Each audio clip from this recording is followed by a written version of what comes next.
কথাটা দেখো, মাদানী রহমতুল্লাহ আলাইহির কথা আমি নকল করতেছি। শুধু একটা জিনিসের শূন্যতা অনুভব করি, সেটা হলো আহলুল্লাহ এবং বুজুর্গানে দ্বীনের সোহবতে যাওয়া।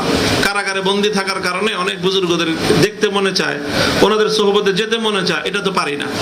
এই একটা জিনিসের আক্ষেপ মনের মধ্যে লাগে।